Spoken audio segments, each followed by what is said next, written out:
Hello and welcome to some more Star Citizen. Alpha 3.12 is right around the corner, but there are 4 features in Alpha 3.12 that I think are the most important and will add a huge amount of gameplay to the game even in their early implementations. So I wanted to talk about my most anticipated features for 3.12 and why that is the case for each of them. Personal tractor beams. These are being added to multi-tools, adding another affordable little module to them to give them more utility. So you've got your cutting tool, you've got your mining tool, and now you have your gravity tool, your personal tractor beam tool. So this can be used to move both items in space and on the ground, and at this stage it's going to be used for debris, small items, single cargo boxes, but in the future it's going to be used for moving much larger cargo, well, to an extent, but also puzzles, looting, hiding bodies, helping get vehicles free, opening vents, and much, much more. The beams can't lift objects that have too much mass or weight. The heavier the object, the more the beam will sort of bend and lag.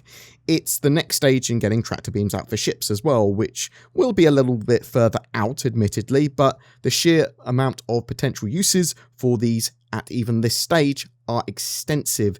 They also make the Big Benny's challenge of getting yourself a Big Benny's noodles machine and bringing it around the verse with you much, much easier. The second feature that I'm pretty hyped for, and potentially the most hyped for, is the addition of the Idris.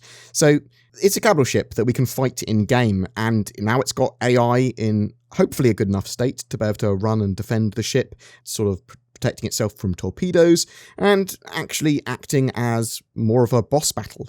Players aren't going to have this ship for a while, but the NPCs can now use it to defend, well, what's listed on the sort of current features is it's there to defend space stations against a significant enough force of criminal ships that are attacking that station. But this is going to see many a fleet battle in 3.12 of people trying to take down these ships and seeing what secrets the Idris holds at that stage in the game. And it's going to be interesting to see what can we do with them. How far can we pull that Idris out? What can we get those Idrises to do? Can we break on board and fly them? Well, probably not. They probably don't have interior. But it's a good indication that they will be opening up other missions that are supposed to include the Idris at some stage in the very near future. So the Arlington Gang mission finale, that's supposed to be fighting against an Idris. There's supposed to be these Xenothreat raids, which are supposed to be fleet battles, which include capital ships like the Idris. Even if it's just an NPC Idris at space station at this stage, then it is still a very cool thing to have in-game. The third thing I'm pretty hype about are refineries. So these are whole new decks and sections and exteriors and interiors to space stations, and they help complete out the mining gameplay loop. I suppose help complete out, but not fully complete out, because they keep on adding more and more and more to that mining gameplay loop as sort of steps towards having it fully merged into a dynamic universe simulation and dynamic economy. So at this stage, you'll have mined resources, nom nom nom, you've mined your resources, and now you can sell them straight away if you want to, or you can take them to a refinery and have them made into more valuable commodities. You have to choose the minables you want to refine and the refining process that you want to use, and there are multiple, and then there is a cost and time involved for the job, ranging from minutes to hours based on all the variables involved. How much sort of material are you actually wanting refined? Then you'll be able to pick up those refined goods and sell them for much more once that job's done. Refineries have their own specialities too, and you might see certain refineries yield better results for certain materials or processes, but some are obviously going to be worse as well. So make sure you look at the station proficiencies when you're doing a refining job to make sure that you're not losing out a load of money.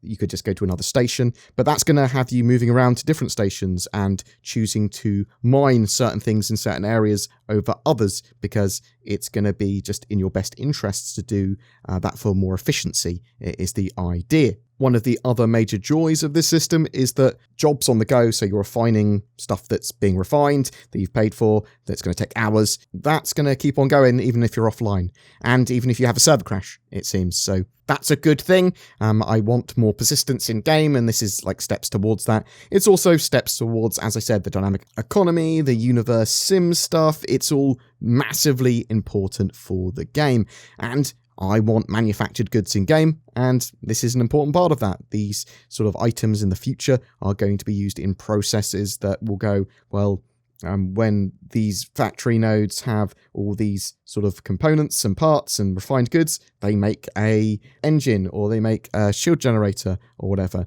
and that affects the price of everything else in the game. And yeah, it's a cool thing. But obviously, at this stage, we're not having a dynamic economy. Maybe a bit more economy balance than 3.12, but that's another thing. Actually, with persistence in mind, the fourth and final thing I'm going to talk about here, and something I'm incredibly hyped about, is the reputation system in 3.12. Now, this is actually just a very small part of the whole planned system at this stage in 3.12. We're going to see a good amount of evolution to this, but some missions are going to be changing. We're going to get more missions. We're going to get different types of mission. They're going to sort of like be saving the progress of missions between patches as part of long-term persistence. Mission givers and mission chains will be remembering what you've done on the previous mission and responding to you in an appropriate way because of that, offering you potentially more missions, or conversely, stop offering you missions for a certain amount of time because you've done badly on them. This will see various factions and guilds more appropriately represented in the game as well as the feature evolves. There is a very minor worry I have that I'll be failing a load of missions due to 30k errors, but barring that, I wanted to have reputation in-game for ages. This will be used to unlock things like more difficult, higher paying missions, for example, as well, and is a good way to track your progress and actually have a bit of progression in the game. Progression in game is something that makes an MMO, and something that Star Citizen was largely lacking. Yes, we had long-term persistence where our sort of ships that we were purchasing and the money we were accruing was actually being saved for the most part, bugs sort of permitting between each major patch, but this is another big part of that. And those are the things that I'm most looking forward to in Alpha 3.12. But what about you? What features are you most looking forward to? Do you disagree with anything I said? Whatever your thoughts, I'd love to hear from you in the comments below. And remember that we should be getting the Alpha 3.12 first wave PTU very soon. I would expect by this weekend. At this point, it looks it's looking very good, but we'll have to wait and see what happens. Do you think we'll see it by the weekend? As I said, whatever your thoughts, I'd love to hear from you in the comments below.